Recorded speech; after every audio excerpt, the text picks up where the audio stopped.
හරි දැන් අංශුව දැන් අපි දන්නවා අංශුව චලිත වෙලා තියෙන්නේ මේ කේන්ද්‍රය. ඒ කියන්නේ අංශුව ස්වභාවික දිගින් පස්සේනේ. දැන් අංශුව ඒ කියන්නේ සරණානුතිය චලිතය පටන් ගන්නෙ ඒ දුර පස්සේනේ. ඒ දුර ගියාට පස්සේ සරණානුතිය චලිතය පටන් ගන්න. ඒ කියන්නේ තන්තුව ස්වභාවික දිගින් ඇදුනට පස්සේනේ ගන්න චලිතය පටන් ගන්න. එතකොට අපි දන්නවා විස්තාරය කියන්නේ කේන්ද්‍රයේ ඉඳලා වස්තුවට චලිත විය හැකි උපරිම දුරනේ. ඒ කියන්නේ ප්‍රවේගයේ බිඳුව වන අවස්ථාව වෙනකන් ඉඳවන්න පුළුවන් දුර. ඒ කියන්නේ මේ දුර ඉඳලා මෙතනට වෙනකන් යන්න පුළුවන් දුරනේ. මේ දුර අපි හොයාගත්තනේ 4i බෙදීම 3i කියලා.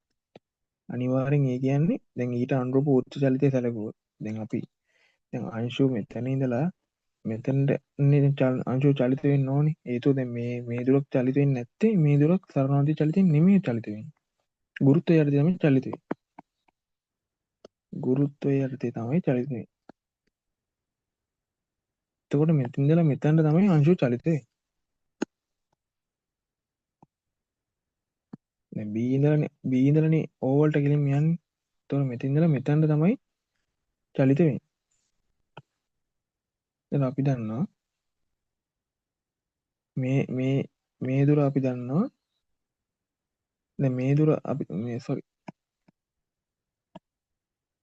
දැන් අපි දන්නවනේ මේ දුරත් අරයනේ මේ වෘත්ත චලිතය. දැන් මේ අංශුව මෙතනට යන වෘත්ත චලිතයනේ අපි දැන් සලකන්න ඕනේ.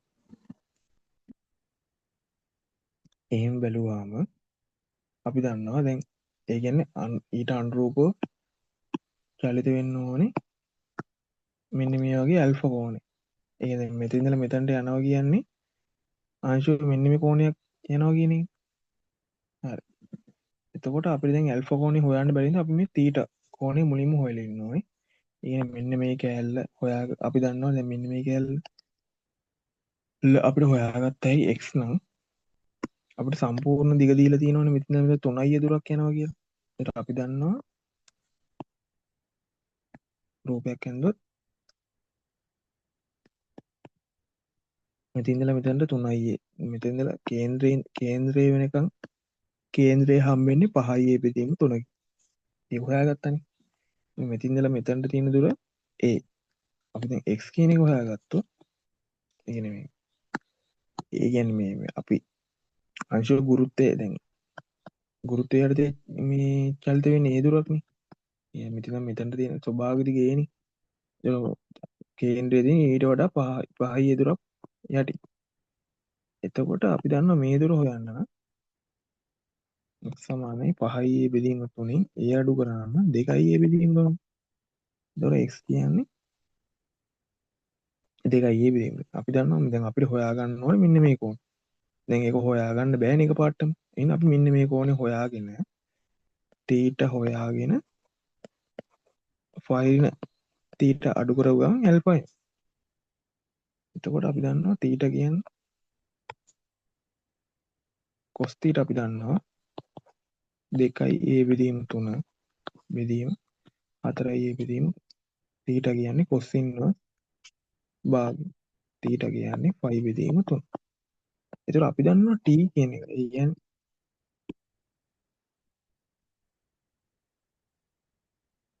t කියන එක. දැන් මෙතන ඉඳලා අංශු මෙහෙම එනවනේ. මෙතනට එනවා. එන ප්‍රවේගය අපි හොයාගන්නවා මේ කෝණේ හරහානේ මේ කේන්ද්‍ර කෝණේ අපි හොයාගන්න. අපි දන්නවා මේ කේන්ද්‍ර කෝණය හොයාගන්නතොත් අපිට t හොයාගන්න පුළුවන් තීටා බෙදීම ඇල්ෆා බෙදීම ඔමේගා කියන. ඇයි හේතුව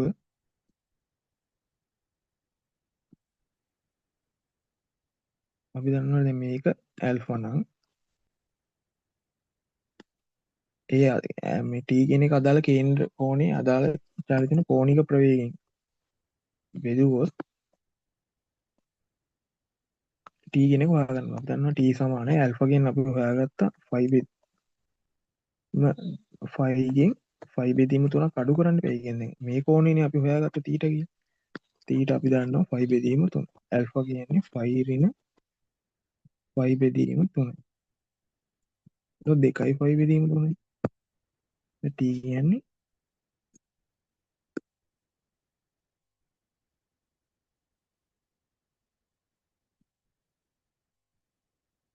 2යි 5 බෙදීම 3 බෙදීම ඔමේගා කියන අපිට හොයාගත්ත 3යි g යට 2යි. එතකොට මේක හොයාගත්ත 3යි 2යි 5 බෙදීම 3 හරිය 2යි යට 3යි. ඕක තමයි මුලින්ම ඒ සරල අනුති චලිතයේදී අංශු යන්නේ. කියන්නේ මෙතන ඉඳලා අංශු මෙතනට. ඒ කියන්නේ අංශු මෙතන තියෙනවා. B අවස්ථාවේ තියෙනවා. B අවස්ථාවේ තිබිලා අංශුව A අවස්ථාවට එනවා. උඩට. දැන් මෙතෙන් ඉඳලා යන අවස්ථාව තියෙන්නේ ගුරුත්වය යටතේ. මේ උඩට යන චලිත. මේ A අවස්ථාවේ. ඕට. ඒතර අපි දැන් හොයාගත්තා A සිට B ට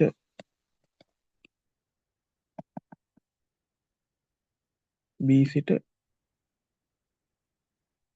ට ගමන්ගත් කාලය.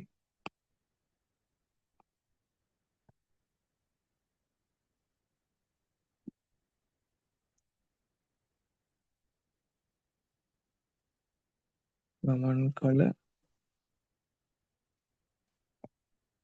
කාලය සමානයි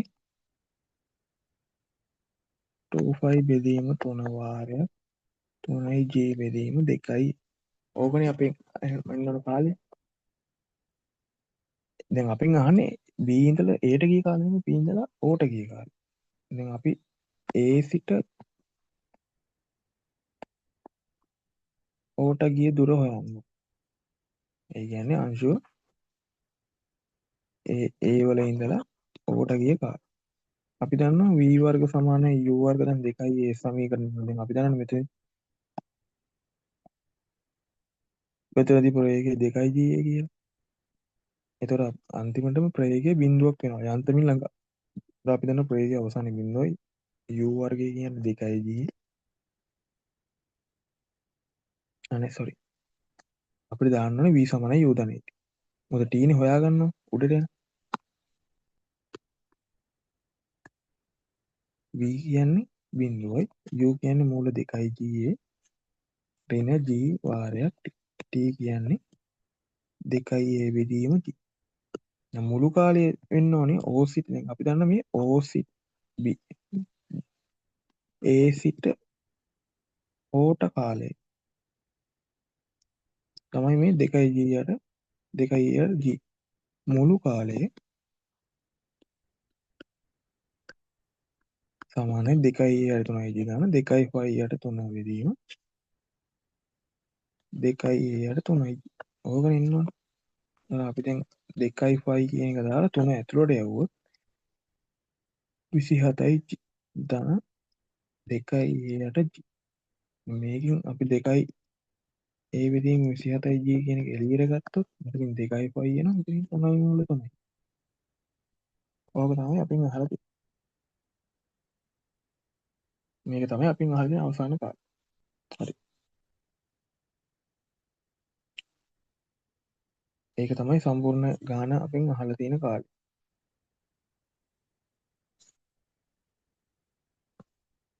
හරි. ඉස්සරහට මම බලාපොරොත්තු වෙනවා ගුරුත්ව කේන්ද්‍රය ගැන ටිකකුත් හදන්න. මම බලන්න මම ගුරුත්ව කේන්ද්‍රය 150 ලකුණු 150ක් තියෙන ගන්නත් හදන්න. දැන් මේ ගාන සමහර අයට තේරෙන්නේ නැති වෙන්න පුළුවන්. එහෙම වුණොත් ඔයගොල්ලෝ නවත්ත හරි බලන්න මම කියන දේ තේරෙනවද කියලා. නැත්තම් මාව කන්ටැක්ට් කරගන්න පුළුවන් විදියක් හරි කමෙන්ට් දාගන්න පුළුවන් කමෙන්ට් වලින් හරි අහන්න පුළුවන් ක්‍රමයක් මම හදන්න බලන්න.